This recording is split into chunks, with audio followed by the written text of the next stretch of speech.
yang menentukan segala sesuatu, juga atas diri kita semua.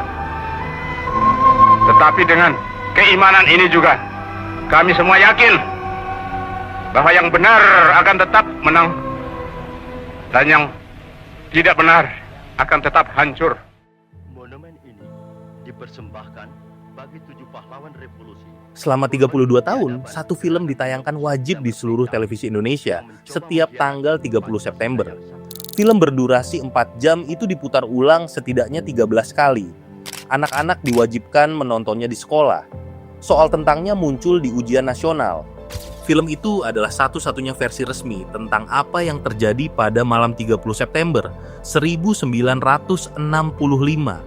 Tapi ada yang tidak pernah diceritakan, ada dokumen yang masih dikunci, ada saksi yang tidak pernah dihadirkan, dan ada pertanyaan yang sampai hari ini tidak ada satupun pemerintah Indonesia yang berani menjawab secara terbuka. Siapa sebenarnya yang melakukan ini? Part 1. Versi yang diajarkan. Versi resmi Orde Baru kurang lebih seperti ini. Pada malam 30 September 1965, sebuah gerakan yang disebut G30S menculik dan membunuh 6 jenderal Angkatan Darat. Gerakan ini didalangi PKI atau Partai Komunis Indonesia. Jenderal Soeharto berhasil menumpasnya. PKI dibubarkan. Indonesia disebut berhasil diselamatkan dari komunisme. Narasi itu tertanam di kepala puluhan juta orang selama 3 dekade. Tapi ada masalah besar dengan narasi itu, dan sebagian besarnya bukan datang dari teori konspirasi, melainkan dari dokumen internal pemerintah Indonesia sendiri, kesaksian pelaku langsung, dan arsip negara-negara lain yang sudah dibuka untuk publik. Kita mulai dari malam itu sendiri. Dini hari 1 Oktober 1965, sekitar pukul 3 pagi, pasukan bersenjata bergerak dari beberapa titik menuju Jakarta. Mereka berasal dari Batalion 454, Batalion 530, dan pasukan pengawal presiden yang bernama Cakrabirawa. Targetnya, menangkap 6 perwira tinggi Angkatan Darat. 3 jenderal terbunuh di rumah mereka sendiri. 3 lainnya dibawa hidup-hidup, lalu dibunuh. Ke-6 jenazah, beserta seorang letnan muda dan putri kecil seorang jenderal, dibuang ke dalam sumur di Lubang Buaya. Pagi harinya, pemimpin G30S, Letnan Kolonel Untung dari Cakrabirawa, menyiarkan pengumuman di Radio Republik Indonesia. Mereka mengklaim bertindak untuk melindungi Presiden Soekarno dari sesuatu yang mereka sebut Dewan Jenderal, kelompok perwira yang dituduh sedang merencanakan kudeta. Letnan Kolonel Untung menyelamatkan Presiden Soekarno dari kup Dewan Jenderal. Pada hari Kamis tanggal 30 September 1965 di Ibu Kota Republik Indonesia, Jakarta, telah terjadi... Masalahnya, Dewan Jenderal itu tidak pernah terbukti keberadaannya secara konkret. Siang harinya, pasukan G30S menguasai RRI dan lapangan Merdeka. Tapi mereka berhenti di situ. Tidak ada koordinasi dengan cabang militer di luar Jakarta, kecuali di Yogyakarta. Dan bahkan di sana gerakannya gagal dalam hitungan jam. Sore hari, Mayor Jenderal Soeharto mengambil alih komando militer. Pada 2 Oktober, gerakan G30S secara praktis sudah selesai. Itu yang terjadi secara kronologis. Semua itu tidak diperdebatkan. Yang diperdebatkan adalah satu pertanyaan. Siapa yang sebenarnya menggerakkan semua ini? Part 2. 4 teori. Di luar Indonesia dan setelah reformasi 1998,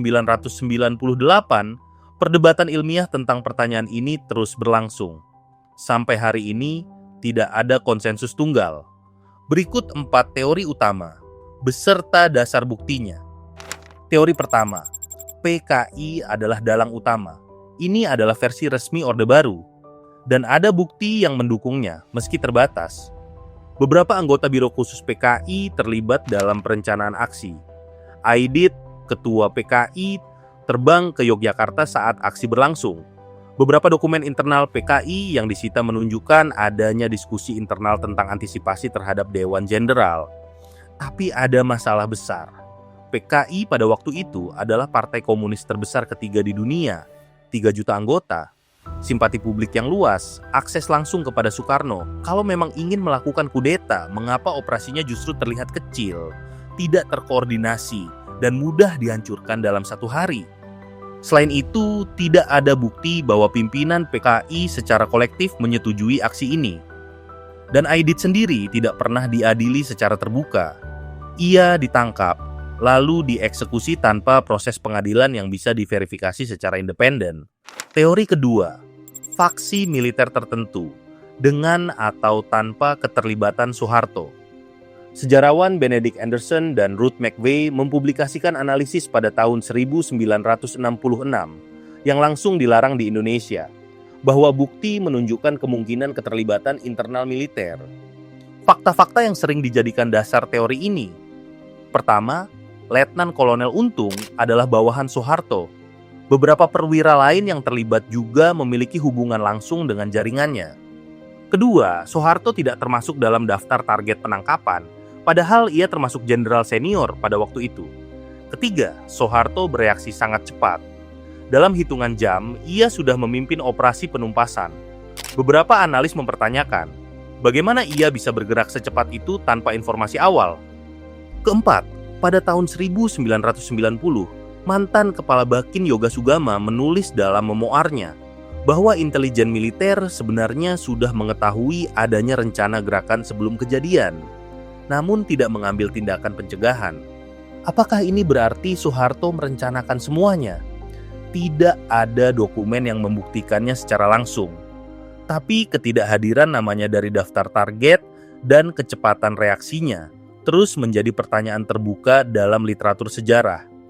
Teori ketiga, operasi intelijen CIA. Ini bukan sekadar spekulasi. Sebagian dasarnya berasal dari dokumen yang sudah dideklasifikasi.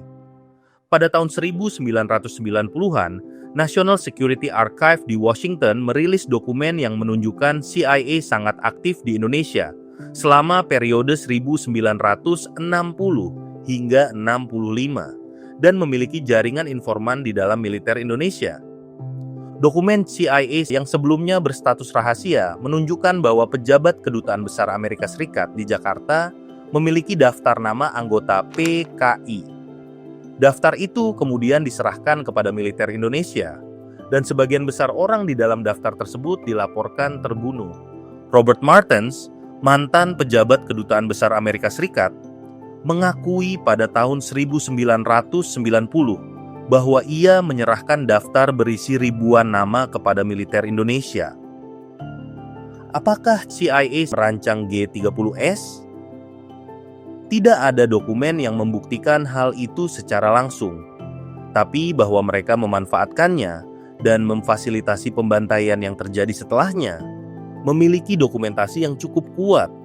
Teori keempat, Soekarno mengetahui atau bahkan terlibat. Ini adalah teori yang paling sulit diverifikasi dan paling sedikit didukung bukti langsung.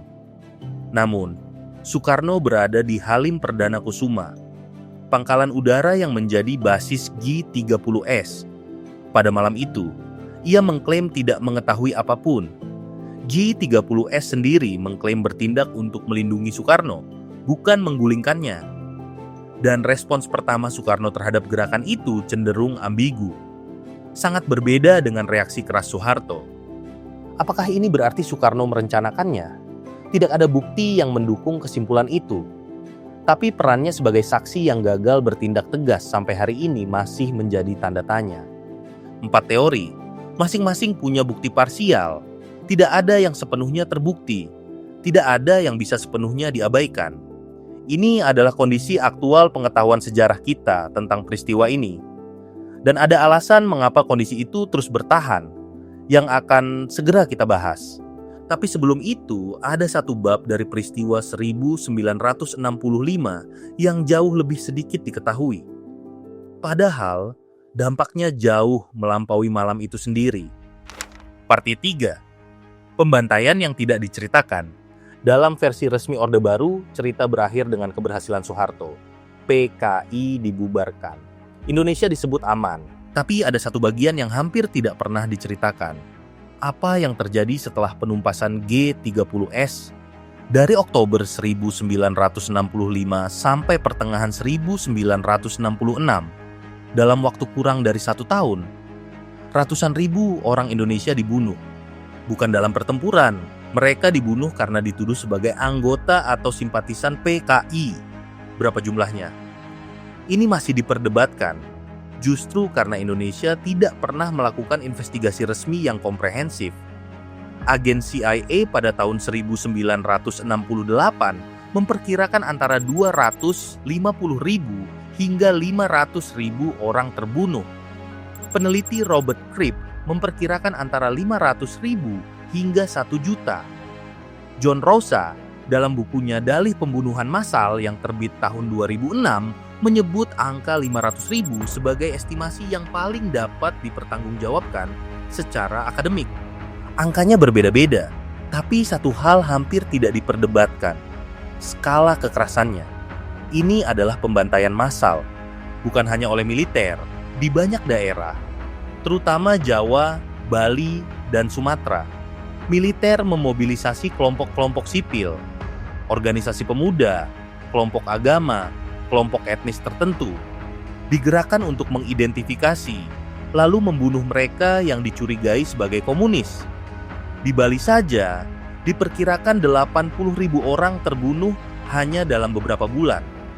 Mereka yang tidak dibunuh banyak yang dipenjarakan, sebagian bertahun-tahun tanpa proses pengadilan. Para eks-tahanan politik hidup di bawah stigma selama puluhan tahun. Mereka dan keluarganya diberi tanda khusus di kartu identitas. Tidak boleh menjadi pegawai negeri, tidak boleh bekerja di sektor tertentu. Dan komunitas internasional, pemerintah Amerika Serikat secara aktif mendukung Soeharto dan tidak mengeluarkan kecaman. Dalam sejumlah dokumen yang kemudian dideklasifikasi, pejabat Amerika di Jakarta justru melaporkan pembantaian itu dengan nada menggembirakan, menyebutnya sebagai kabar baik dalam perang melawan komunisme. Dokumen Kedutaan Besar Amerika yang dibuka kembali pada tahun 2017 menunjukkan bahwa mereka mengetahui skala pembunuhan secara real time dan memilih untuk tidak melaporkannya secara terbuka. Pemerintah Inggris juga dilaporkan mendukung kampanye anti-PKI dan membantu penyebaran propaganda yang memperburuk situasi. 500.000 sampai 1 juta nyawa. Dalam waktu kurang dari 1 tahun, di negara yang sekarang kamu tinggali atau tempat keluargamu berasal, dan selama 32 tahun, ini hampir tidak pernah diakui secara resmi di dalam negeri. Tidak ada peringatan nasional, tidak ada museum besar, tidak ada nama-nama korban yang dibacakan. Yang ada hanyalah satu film tentang 7 orang yang meninggal dalam satu malam. Dan film itu ditayangkan wajib setiap tahun. Part 4, Arsip yang masih dikunci. Film pengkhianatan G30 SPKI diproduksi pada tahun 1984. Selama 13 tahun, semua stasiun televisi diwajibkan menayangkannya. Sekolah diwajibkan menonton, ada tugas setelahnya. Dari sudut pandang sejarah, film itu mencampur fakta dengan fiksi tanpa pembeda yang jelas. Beberapa adegan paling ikonik, termasuk gambaran penyiksaan para jenderal, dirancang untuk menciptakan respons emosional tertentu. Dan tidak ada satu kata pun tentang ratusan ribu orang yang terbunuh setelah peristiwa tersebut. Setelah Soeharto jatuh pada 1998, film ini berhenti ditayangkan secara wajib. Mesin propaganda itu berhenti, tapi ruang kosong yang ditinggalkannya belum benar-benar diisi dengan sejarah yang lebih lengkap. Sampai hari ini, arsip militer Indonesia yang berkaitan dengan peristiwa 1965 masih tertutup. Peneliti independen tidak diberi akses. Sebagian dokumen CIA memang sudah dideklasifikasi, tapi sebagian lainnya masih tersegel. Dokumen yang paling penting yang berada di tangan pemerintah Indonesia sendiri masih belum dibuka. Artinya, kita tidak tahu siapa yang memberi perintah kepada siapa. Kita tidak tahu rantai komando yang menyebabkan ratusan ribu orang dibunuh. Dan kita belum bisa memverifikasi atau membantah teori-teori yang ada menggunakan bukti yang benar-benar lengkap. Ini bukan soal ketidakmampuan akademik. Ini adalah kondisi yang diciptakan dan dipertahankan secara aktif. Pada tahun 2023, Presiden Joko Widodo mengakui secara resmi bahwa telah terjadi pelanggaran hak asasi manusia berat, termasuk tragedi 1965. Ini adalah pengakuan pertama dari seorang kepala negara Indonesia. Namun tidak disertai investigasi independen, tidak disertai pembukaan arsip, tidak disertai proses hukum. Sementara para penyintas yang masih hidup, yang kini sebagian besar telah berusia 70 hingga 80 tahun, terus meminta satu hal, bukan sekadar pernyataan, tapi proses yang memungkinkan kebenaran diketahui. Berapa banyak dari mereka yang masih akan hidup ketika atau jika arsip itu akhirnya dibuka? Video ini tidak menyimpulkan siapa yang bersalah, bukan karena tidak berani, tapi karena bukti yang tersedia memang tidak memungkinkan satu kesimpulan tunggal yang benar-benar jujur. Dan justru disitulah masalahnya. 60 tahun setelah malam itu, kita masih belum tahu dengan pasti apa yang sebenarnya terjadi. Dan sebagian besar ketidaktahuan itu adalah hasil dari arsip yang dikunci, saksi yang dibungkam, dan satu narasi tunggal yang diajarkan selama 3 dekade. Setiap generasi punya tanggung jawab untuk memahami sejarahnya sendiri. Bukan versi yang diajarkan agar kita patuh, bukan versi yang diceritakan agar kita takut, tapi versi yang paling mendekati kebenaran, berdasarkan bukti terbaik yang tersedia. Karena mungkin itulah satu-satunya cara untuk memahami bagaimana kita sampai di titik ini, dan menentukan kemana kita ingin pergi setelahnya.